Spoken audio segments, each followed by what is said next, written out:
Hello students, how are you all? I'm sure you all are fine. Students, please stay in your homes and enjoy your e-learning classes. Today I am going to start a first chapter of biology, that is living world. The living world.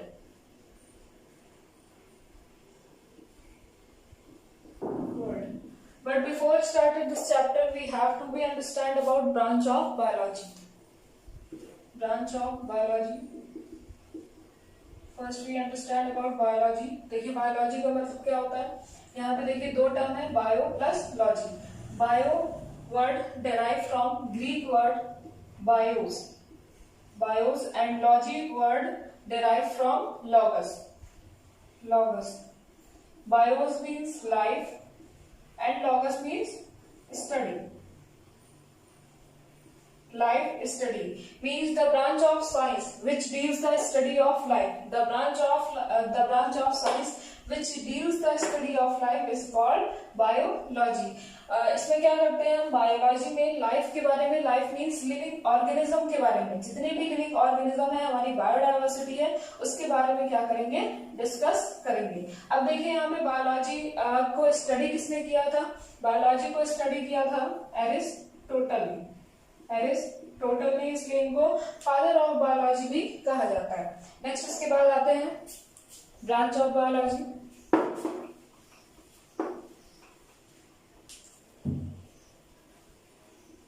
Biology are classified into three branches. First is zoology, second is botany, and the third is microbiology. Microbiology. First we talk about zoology. What is the meaning of zoology? Zoology term derived from zoon. Zoology term derived from zoon. And logy term derived from logos. Zoon means animal and logos means study.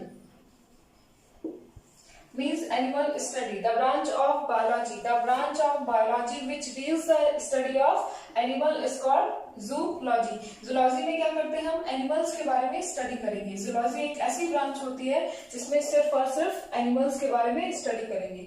Next आइए देखते हैं father of zoology कौन थे. यहाँ पे देखिए father of zoology थे Aristotle. Aristotle ये बायोलॉजी और जूलॉजी के दोनों थे. जूलॉजी की भी स्टडी एरिस्टोटल ने ही की थी. नेक्स्ट इसके बाद आते हैं बॉटनी में. Botany term derive from botany.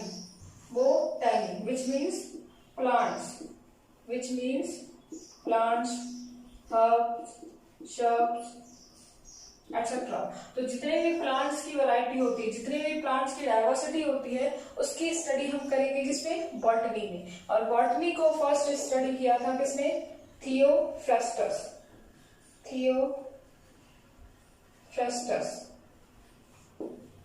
So father of botany is Theophrastus. Next is microbiology. Microbiology term derived from three words. यहाँ पे ध्यान दीजिएगा. Micro stand for microbes. Bio means life, या फिर कह सकते हैं living organisms. And logy term derived from logos which means study.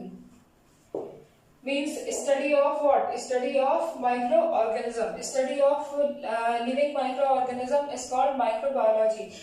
The branch of biology which deals the study of microbe is called microbiology.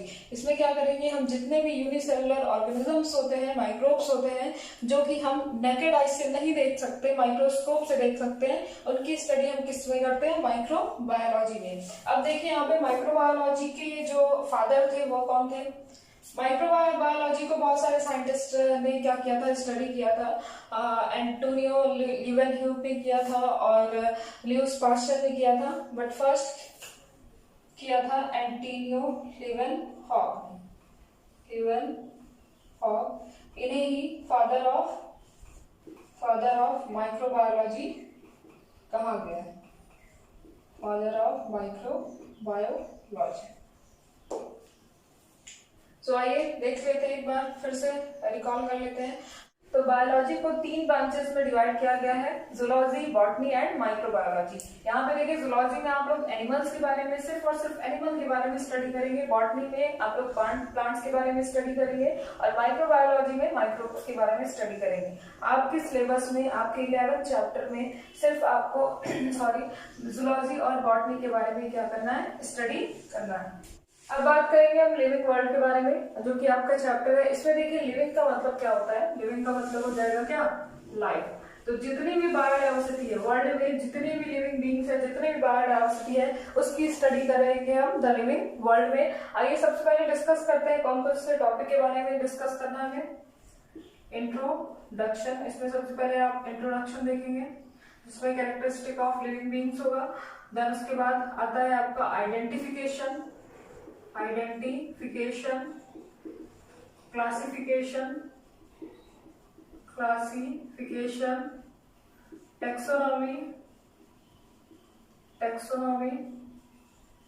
Taxonomical aids.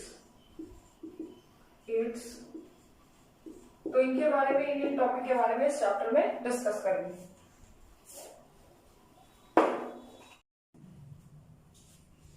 तो सबसे पहले बात करेंगे हम इसमें इंट्रोडक्शन की। इंट्रोडक्शन में हम देखेंगे कि लिविंग बींग्स की और नॉन लिविंग बींग की क्या होती है, कैरेक्टरिस्टिक क्या होगी। तो आपने बहुत सारी चीजें ऐसी देखी होंगी अपने आसपास जो कि लिविंग भी होती है और नॉन लिविंग भी होती है, बट हम कैसे डिसाइड करेंगे कि कौन सी चीज लिविंग है और कौन सी चीज नॉन लिविंग है, आइए देखते हैं। देखिए क्या है, एक सेल है और इस सेल में क्या है, न्यूक्लियस प्रेजेंट है।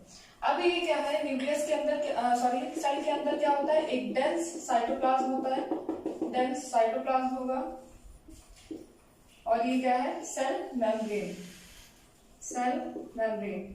और ये सेंट्रल पोर्शन भी क्या प्रेजेंट होता है, न्यूक्लियस। तो हम कह सकते हैं कि वो सारी चीजें जो कि सेल से बनी होती है या फिर खुद सेल होगी, या तो खुद सेल होगी, वो क्या कहलाती है, लिविंग बींग्स में आती है, लिविंग थिंग कहलाएगी। अब देखिए यहाँ पे अगर हम सेल मेम्ब्रेन हटा देते हैं, यहाँ पे अगर सेल मेम्ब्रेन हम हटा देते हैं, तो इसमें क्या बचता है, सिर्फ न्यूक्लियस और साइटोप्लाज्म बचेगा, और ये न्यूक्लियस और साइटोप्लाज्म आपस में मिलकर क्या कहलाएगा, प्रोटोप्लाज्म। इसे हम कह देंगे प्रोटोप्लाज्म, और यही प्रोटोप्लाज्म क्या है, लिविंग है। यही प्रोटोप्लाज्म क्या है, लिविंग है। इसी के अंदर, सेल के अंदर क्या होती है, बहुत सारी बायोकेमिकल रिएक्शंस होती हैं, जिसमें क्या होता है, कोई भी लिविंग बीइंग एग्जिस्ट कर सकता है। तो सबसे पहले तो सेल में क्या होता है, वो सारी चीजें जो कि सेल से बनी है या फिर खुद सेल होती है, वो क्या कहलाती है, लिविंग में आती है। नेक्स्ट उसके बाद अगर प्रॉपर्टी हम देखें, तो नेक्स्ट प्रॉपर्टी होती है इसकी क्या, ग्रोथ। तो सबसे पहली प्रॉपर्टी की अगर बात करें, तो लिविंग बीइंग की जो प्रॉपर्टी होती है, बेसिक प्रॉपर्टी आपने बहुत पढ़ी होगी कि लिविंग बीइंग मूवमेंट करता है, रिप्रोडक्शन करता है, रेस्पिरेशन करता है।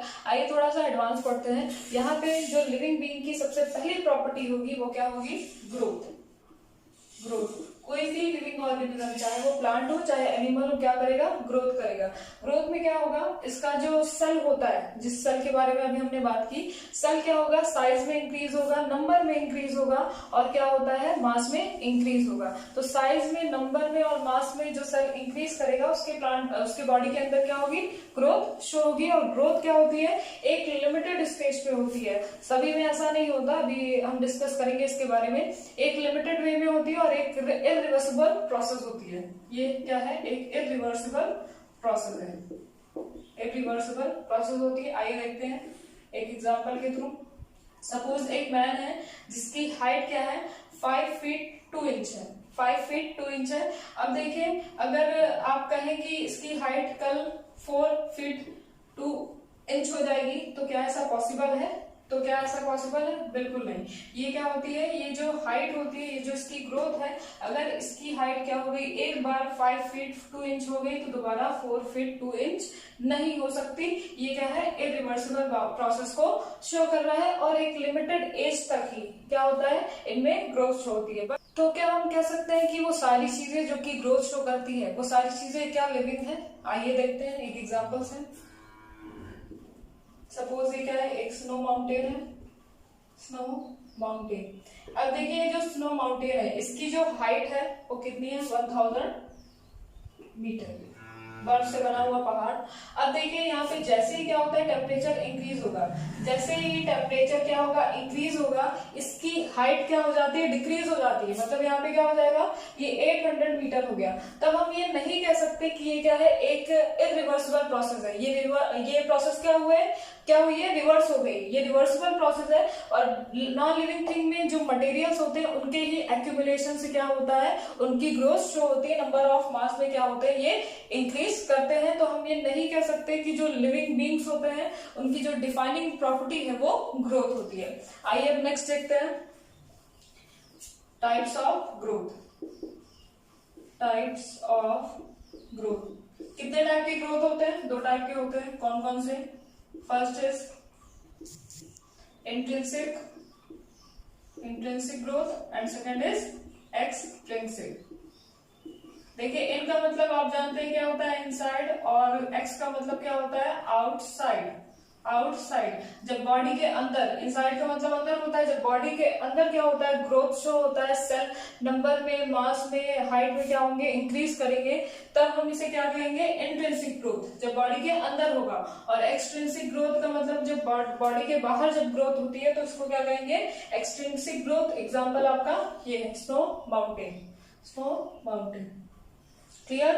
नेक्स्ट आइए, आते हैं नेक्स्ट प्रॉपर्टी पे।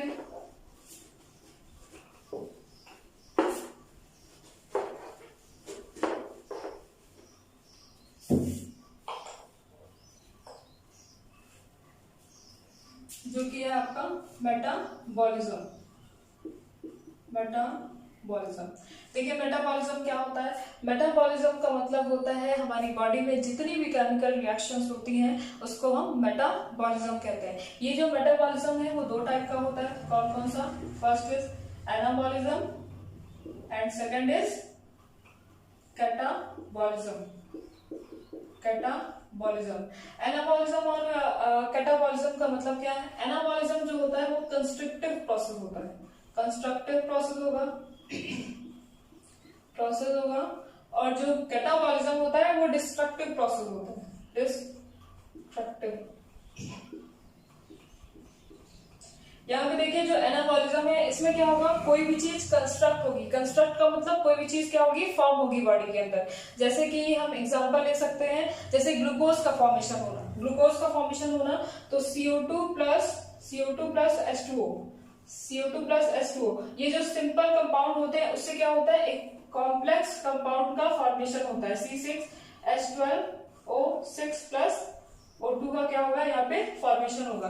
तो एनाबॉलिज्म एक ऐसी प्रोसेस होती है जिसमें क्या होता है, किसी भी केमिकल रिएक्शन, जो हमारे अंदर केमिकल रिएक्शन होती है उससे कोई एक कॉम्प्लेक्स कंपाउंड का फॉर्मेशन होगा। और कैटाबॉलिज्म जो होता है वो एक डिस्ट्रक्टिव प्रोसेस होता है जिसमें क्या होगा, यही ग्लूकोज, ये जो ग्लूकोज फॉर्म हुआ है C6H12O6 प्लस O2, ये क्या होता है, ब्रेक हो जाएगा किसमें, CO2 plus H2O, CO2 plus H2O में। अब देखिए यहाँ पे क्या है, ये क्या होता है, एनर्जी इसमें क्या होती है, एनर्जी इसमें क्या होती है, फॉर्म होगी, और इसमें क्या होगी, एनर्जी रिलीज होगी।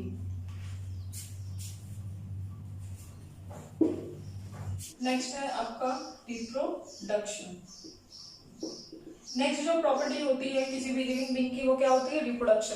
रिप्रोडक्शन में क्या होता है, कोई भी लिविंग बीइंग अपने जैसे इंडिविजुअल को प्रोड्यूस करने के लिए एबल होता है, तो इसको क्या कहेंगे, रिप्रोडक्शन कहेंगे। रिप्रोडक्शन 2 टाइप का होता है। कौन कौन सा, एसेक्सुअल रिप्रोडक्शन, ये आपने पढ़ा होगा अपने प्रीवियस क्लास में, और सेक्सुअल रिप्रोडक्शन।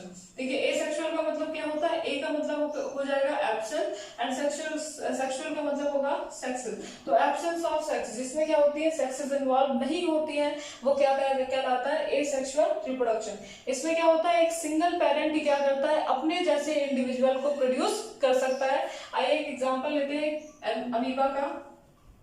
ठीक है, अमीबा का पेरेंट सेल है, पेरेंट सेल, ये इरेगुलर फॉर्म में होता है इस तरह से।